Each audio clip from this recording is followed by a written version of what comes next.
कक्षा 8 के बच्चे, मेरी गणित की कक्षा में आपका स्वागत है। गणित की कक्षा के अंतर्गत आज हम पहला पाठ लेंगे परिमेय संख्याएं। परिमेय संख्या किसे कहते हैं, पहले हम ये समझने का प्रयास करेंगे। तो ऐसी संख्याएं जो p/q के रूप में लिखी जा सकती है जहां q का मान शून्य नहीं होगा, यानी p/q में p तो शून्य हो सकता है लेकिन q का मान शून्य नहीं होगा। तो ऐसी संख्याएं परिमेय संख्या कहलाती है। जैसे पहला हमने उदाहरण लिया है 5/0। यदि हम इसकी तुलना p/q से करें तो p की जगह तो 5 आएगा, p का मान 5 है लेकिन q का मान शून्य है। जबकि अभी हमने परिभाषा में कहा था कि q का मान शून्य नहीं हो सकता है, तो हम कहेंगे कि 5/0 परिमेय संख्या नहीं है। इसी प्रकार यदि हम और उदाहरण लें तो जैसे हम कहें कि 0/5 कहते हैं, एक हमने उदाहरण दिया 0/5। तो 0/5 में p का मान शून्य है लेकिन q का मान 5 है, तो q का मान शून्य नहीं है, इसलिए 0/5 भी एक परिमेय संख्या है। इसी प्रकार 2/3, ऋण 5/7 या ऋण 4/5, इन तीनों से आप समझ सकते हैं कि p और q का मान धनात्मक या ऋणात्मक दोनों हो सकता है। तो यह तीनों भी परिमेय संख्याएं। इसी प्रकार 6/7 आदि भी परिमेय संख्याएं हैं। यदि हम संख्याओं को लें जैसे 1 2 3 4 5, क्या वो परिमेय संख्या होती है या परिमेय संख्या नहीं होती है, हम देखें तो 3 जैसे हमने मान लीजिए एक उदाहरण दिया तो 3 को हम 3/1 कह सकते हैं। हमने 3/1 कहा तो ये p/q के रूप में आ गया। यदि हम 5 लें तो 5 को भी हम 5/1 के रूप में लिख सकते हैं। तो हम कहेंगे कि 3 और 5 भी परिमेय संख्या ही है, क्योंकि 3 को 3/5 1 के रूप में और 5 को 5/1 के रूप में लिखा जा सकता है। इस प्रकार प्रत्येक प्राकृत संख्या भी एक परिमेय संख्या का एक उदाहरण है। अब हम बात करेंगे परिमेय संख्या के गुणधर्म की। अब हम देखेंगे परिमेय संख्याओं के गुणधर्म। गुणधर्म हम पहला गुण देंगे समृद्ध गुण, यानी जिसे हम क्लोजर प्रॉपर्टी भी कहते हैं कि यह समृद्ध गुण का पालन करता है या नहीं है।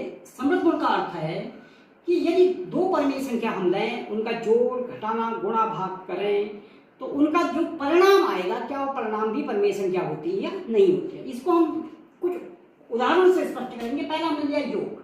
हम यदि हमने दो परिमेय संख्या मान लीजिए ली, एक 3/4 और दूसरी 2/3, इन दोनों संख्याओं को हमने यहाँ योग के लिए हम जांच कर रहे हैं तो इनको हम जोड़ेंगे। जोड़ने से हमें प्राप्त होगा 17/12।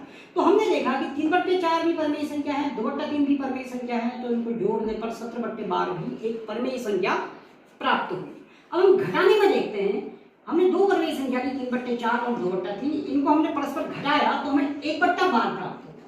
हम कहेंगे कि 3/4 भी परिमेय संख्या है, 2/3 भी एक परिमेय संख्या है। इन परिमेय संख्या को परस्पर घटाया तो हमें 1/12 प्राप्त हुआ, जो भी एक परिमेय संख्या है।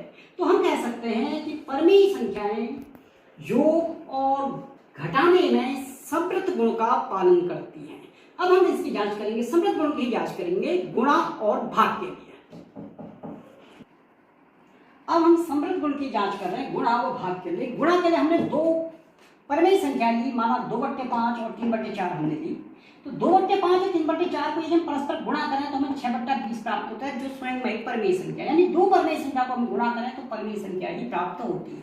इसी प्रकार यदि 2/5 में 3/4 का भाग दें तो हमें 8/15 प्राप्त होता है, यानी दो परिमेय संख्याओं का भाग देने पर भी हमें परिमेय संख्या ही प्राप्त होती है। तो इस प्रकार हम कह सकते हैं कि परिमेय संख्या जोड़ घटाना गुणा और भाग, इन चारों संख्याओं में समृद्ध गुण का पालन करती है। अब हम लेंगे परिमेय संख्या का अगला गुण, जो है क्रम विनिमेय गुण।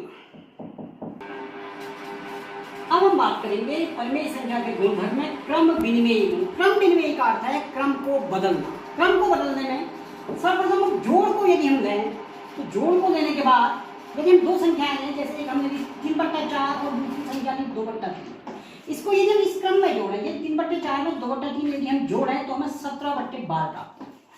अब हमने इसका क्रम बदल दिया, यानी 3/4 को बाद में लिखा, 2/3 को पहले लिख दिया। इसी को हम क्रम विनिमेय कहते हैं, यानी क्रम इसका बदल गया। 2/3 जो पहले बाद में था वो पहले आ गया। तो 2/3 में 3/4 जोड़ें तो भी 17/12 प्राप्त होता है। इस प्रकार हम कह सकते हैं कि 3/4 में 2/3 जोड़ें या 2/3 में 3/4 जोड़ें, दोनों का मान समान होता है। दोनों का मान देख रहे हैं आप, 17/12 दोनों जगह आ रहा है। तो क्या घटाने में भी यह क्रम विनिमेय गुण का पालन करती है? दो हमने परिमेय संख्या ली 3/4 और 2/3, यदि इन्हें परस्पर घटाएं तो हमें 1/12 प्राप्त होता है। अब हमने इसका क्रम विनिमेय कर लिया, यानी क्रम को बदल दिया। अभी हम 3/4 से 2/3 घटा रहे हैं। अब हम 2/3 में से 3/4 को घटाएंगे तो हमें प्राप्त हो रहा है ऋण 1/12। इसका अर्थ है कि क्रम विनिमय में यानी क्रम को बदलने में हमें एक सा मान प्राप्त नहीं हो रहा। हम कह सकते हैं कि 3/4 में 2/3 घटाएं और 2/3 में 3/4 घटाएं तो दोनों मान परस्पर बराबर नहीं है। तो हम यह कह सकते हैं अब कि परिमेय संख्याएं जोड़ में तो क्रम विनिमय गुण का पालन करती हैं, परंतु घटाने में ये क्रम विनिमय गुण का पालन नहीं करती है। अब हम देखेंगे कि परिमेय संख्या का गुणा और भाग में भी क्रम विनिमय गुण का पालन करती है या नहीं। अब हम क्रम विनिमय गुण की जांच करेंगे गुणा व भाग के लिए। पहले हम जांच करते हैं गुणा के लिए। गुणा के लिए हमने दो परिमेय संख्या ली जो हमने 5/7 और 3/5 ली। इनको परस्पर यदि हम गुणा करें तो 15/35 प्राप्त होगा। अब हमने इनका क्रम बदल दिया, यानी 3/5 को पहले लिख लिया और 5/7 को बाद में लिख लिया। अब हमने 3/5 में 5/7 को गुणा किया तो भी हमें 15/35 ही प्राप्त होता है, यानी हमें क्रम बदलने पर मान उतना ही प्राप्त हो रहा है।